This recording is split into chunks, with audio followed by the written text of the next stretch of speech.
Bueno, mi nombre es Gabriela. Yo le voy a dar una pequeña introducción de lo que es la arquitectura historicista y en qué se basaba. Esta también es denominada romanticismo. Este se desarrolló en el siglo XIX y principios del siglo XX. Esta concentraba todos sus esfuerzos en recuperar la arquitectura de tiempos pasados.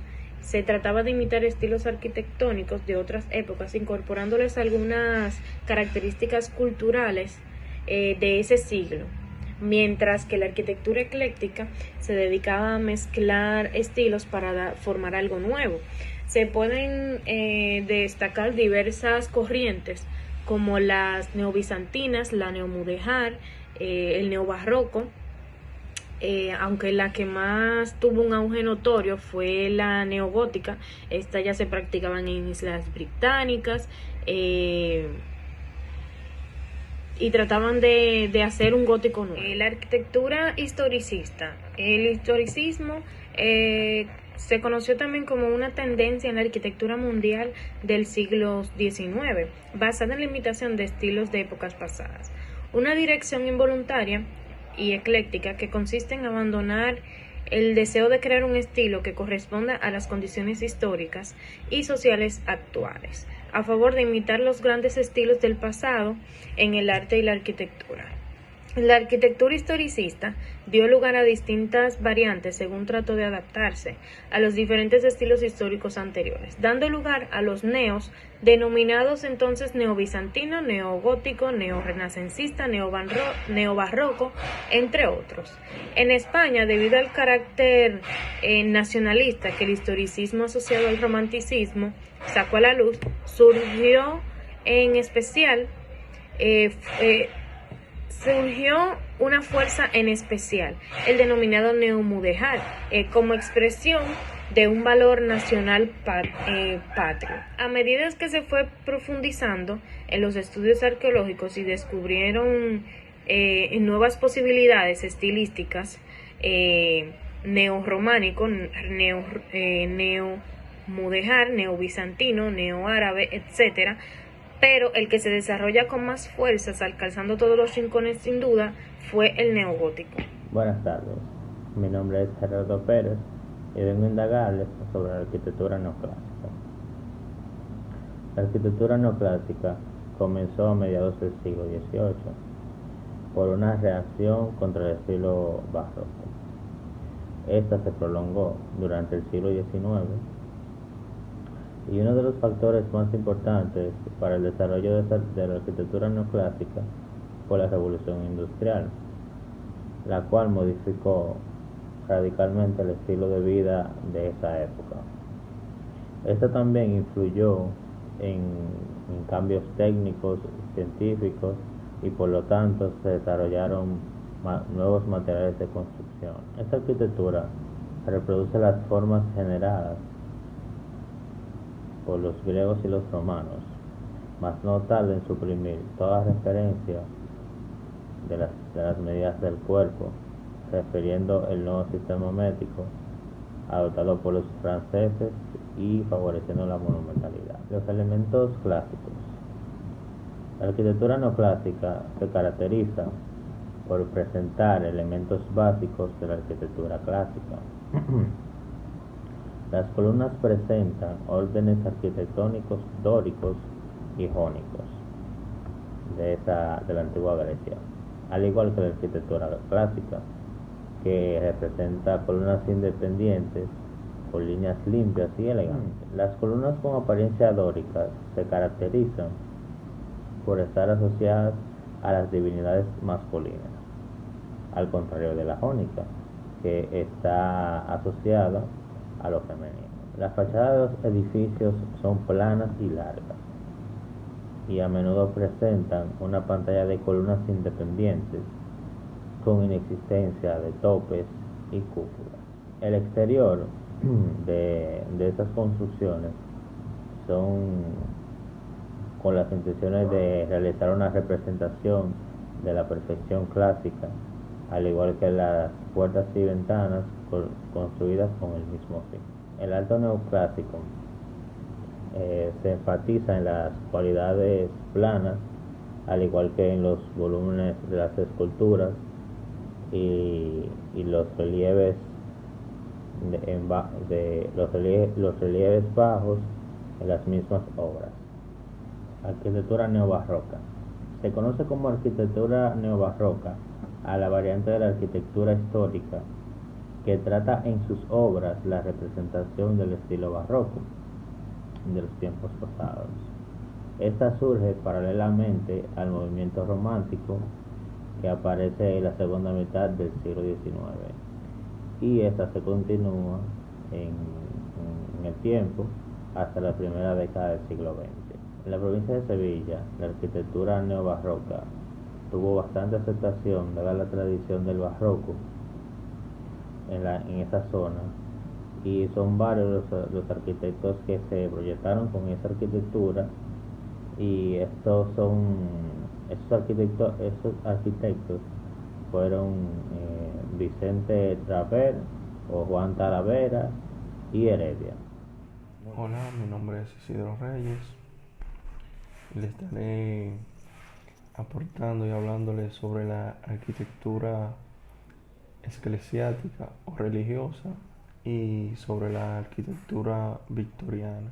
La arquitectura religiosa o eclesiástica es la que se encarga del diseño y construcción de los espacios, sitios o edificios de cultos sagrados o espacios de oración, tales como la iglesia, la mezquita, sinagogas, templos, basílicas, entre otros. Muchas culturas a través de los tiempos han dedicado grandes cantidades de recursos a su arquitectura eclesiástica, y sus lugares de culto y espacios religiosos se encuentran en las edificaciones más impresionantes y perdurables a través de la historia. Una iglesia es principalmente un edificio destinado al propósito del culto público, y en toda arquitectura eclesiástica perfecta, este propósito debe ser absolutamente primordial. Construir una iglesia para la admiración del hombre de la calle, o sea, de que la ves desde afuera, o del turista que pasa y la visita quizás una vez en su vida, o de cualquier otra persona, excepto de los fieles que la usan para la oración, la misa, el culto, la recepción de los sacramentos, etcétera. De tal forma sería una incongruencia esa práctica, ya que debemos de basarnos, al igual que en las demás arquitecturas, en la necesidad de por qué hacer este tipo de arquitectura sin tomar una disyuntiva de que voy a hacer esto porque se ve bonito, aunque no funcione yo entiendo que se debe de mantener la funcionabilidad y darle solución a esas necesidades que es la que realmente para lo que realmente se va a utilizar. También se tiene quizá vamos a decirlo, por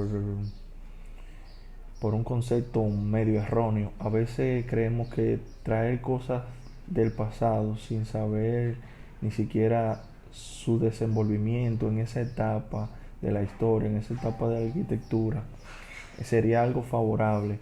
No obstante, hay elementos de las arquitecturas anteriores que sí serían favorables para usarlo en cualquier tipo de iglesia, pero quizás hay elementos que en vez de sumarle a su arquitectura, lo que les restaría, de tal forma que no darían solución a ciertos problemas. Porque, para poner un ejemplo, vamos a suponer que imaginándonos que tenemos un problema, por poner un ejemplo X, en un vitral, y queremos utilizar ciertos elementos para cubrirnos del sol, por así decirlo, y ese vitral lo tenemos en la fachada azul.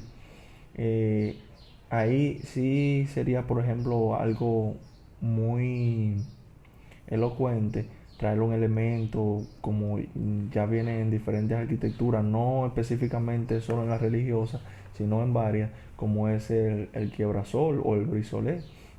Entonces, en ese punto es que me refiero, de que a veces queremos traer elementos de las arquitecturas antiguas, en este caso ya de la eclesiástica, que no nos van a solucionar problemas, ni siquiera nos van a dar una solución a nivel estético. Cuando se hicieron las primeras iglesias o capillas como estructuras independientes, una economía obvia sugería que, especialmente en caso de los edificios más pequeños, el presbiterio no necesitaba ser tan amplio ni tan alto como lo que ya podía llamarse la nave.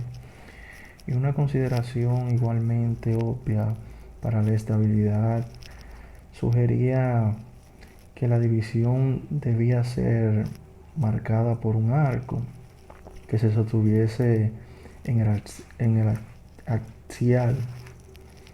En el otro extremo de la nave, además, tanto las necesidades estructurales como la litúrgica serían servidas igualmente si los pilares que sostenían el arco divisor se proyectaban hacia el interior, algo más allá de las paredes laterales del presbiterio, pues mientras más estrecho el espacio, más fácil sería construir el arco y suspender una cortina de pilar a pilar.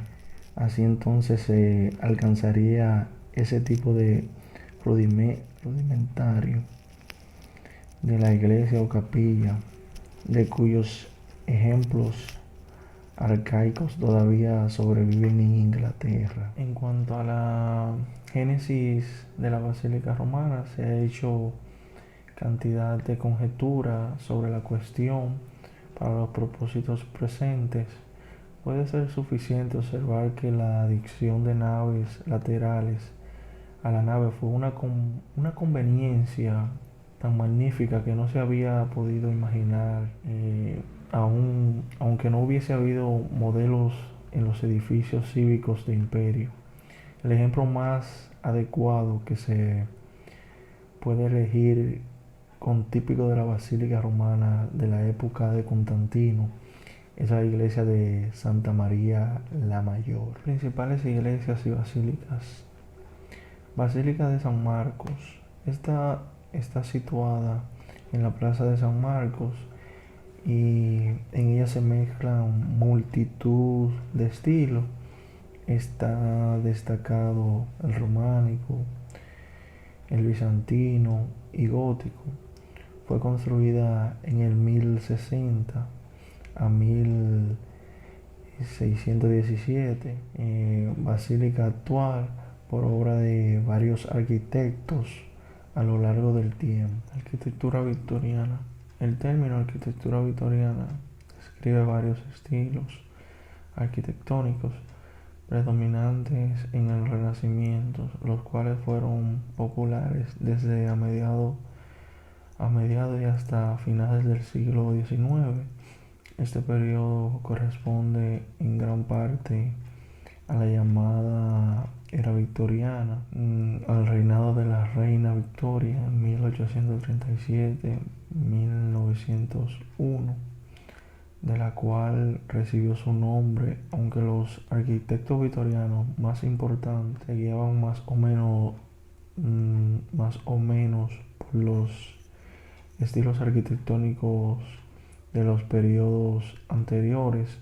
Algunos de los edificios más emblemáticos del mundo se han construido durante la arquitectura victoriana. Este estilo se caracteriza por tomar diseños de la arquitectura gótica, iglesias y otra arquitectura usada en su tiempo. El diseño y forma de construcción varía de un lugar a otro. Característica del exteriorismo victoriano. La decoración victoriana enfatiza detalles elegantes, ornamentados, ricos y formales.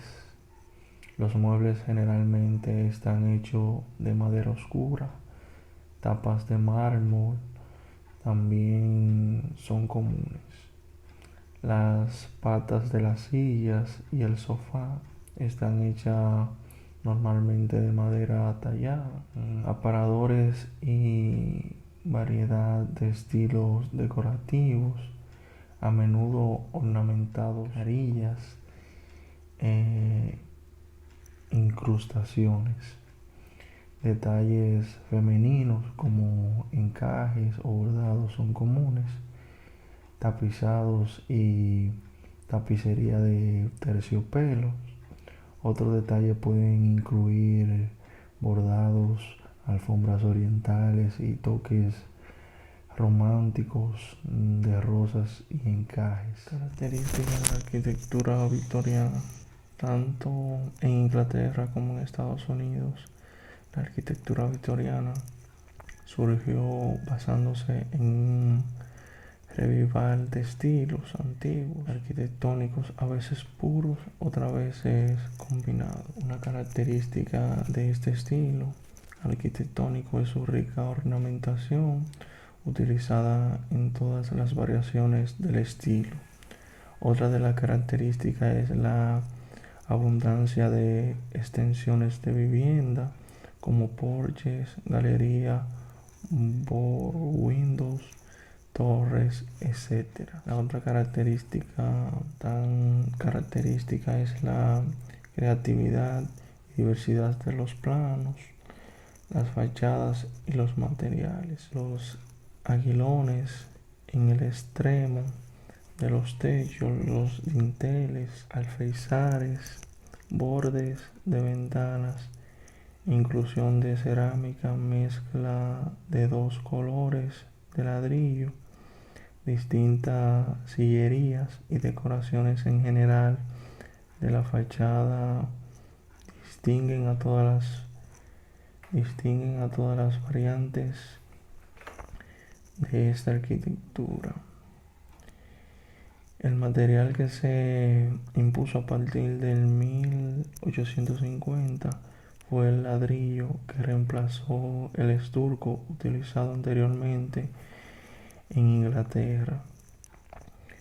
Los ladrillos eran más baratos, se podían transportar fácilmente y permitían adaptarse mejor a las construcciones, decoraciones de fachada propia del romanticismo victoriano. La fachada muestra detalle de la pared, en la cornisa, debajo de los aleros y la azotea. También la inclusión de placas adosadas a las paredes para tapar elementos constructivos. Estilo de la arquitectura victoriana. Varios estilos diferentes surgieron durante este periodo. Algunos de los más destacados fueron la Reina Ana, el Renacimiento clásico, gótico, las artes y los oficios, el italiano y el Renacimiento románico. Sin embargo, los edificios victorianos comparten varias características de identificación. En general, la mayoría de la arquitectura victoriana se puede describir como una casa de muñecas con adornos de color violeta, colores brillantes y diseños asimétricos. La mayoría de los edificios victorianos eran de ladrillos con grandes escaleras y ventanas interiores, balcones, chimeneas en todas las habitaciones y porches. Las áreas urbanas vieron la construcción de lo que llamaríamos casas adosadas en los Estados Unidos, filas de casas construidas juntas. Hola, buenas tardes. Mi nombre es Rainieri de los Santos, pertenezco al Grupo 1 y hoy le voy a hablar un poquito acerca de la arquitectura neogótica y la arquitectura renacentista. La arquitectura neogótica es un estilo arquitectónico historicista de la segunda mitad del siglo XIX e inicio del siglo XX. Fue empleado principalmente en edificios públicos, institucionales y religiosos. Cabe destacar que este movimiento surgió en la década del 1840 en la Europa occidental y alcanzó su máximo desarrollo en el último cuarto del siglo XIX o en las últimas 3 décadas del siglo XIX en el Imperio Ruso. Una escuela neobizantina aislada surgió activa en Yugoslavia entre la Primera Guerra Mundial y la Segunda Guerra Mundial. La arquitectura neobizantina integra elementos de la arquitectura bizantina, que tuvo su primer desarrollo en Constantinopla y el Estarcado de Ravenna, y de un modo más general en el Imperio Bizantino entre los siglos V y IX, junto con elementos ligados con la arquitectura cristiano-medieval de la Europa del Este, principalmente en las iglesias ortodoxas.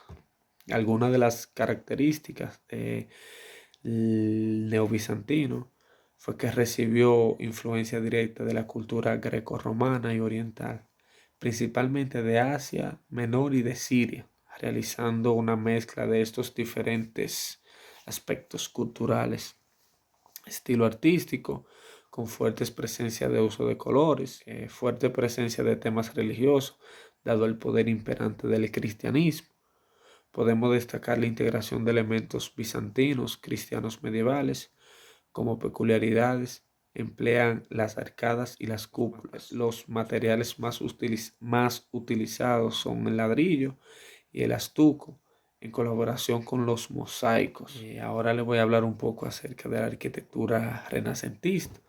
La arquitectura renacentista nace en Italia alrededor de los años 400 y dentro de sus características más importantes están el deseo de realizar edificios perfectos desde un punto de vista técnico profesional o perfección técnica, basándose en cálculos o en buenos cálculos matemáticos y geométricos para así obtener la máxima armonía y proporción. Para ello toman como módulo el radio y el diámetro de una columna. Hay teóricos como Pacioti que hablan de la proporción áurea, que es la más adecuada para la construcción, 1 metro de alto por 1,6 de ancho. El efecto ascensional del gótico es trocado por la horizontalidad, o sea que la horizontalidad predominaba en sus edificios. Tiene preferencia de espacio unitario, es decir, que desde el interior se puede tener una visión total del edificio sin importar el punto de vista del observador.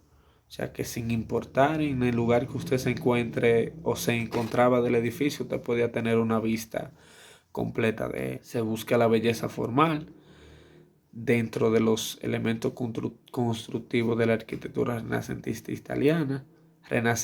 italiana. La principal influencia, obviamente, es la del mundo clásico, muy especialmente de la arquitectura romana. Elementos sustentante continuo. El muro recuperaba su valor como sustentante. Es frecuente que estén articulados con pilastras, líneas de imposta, etc.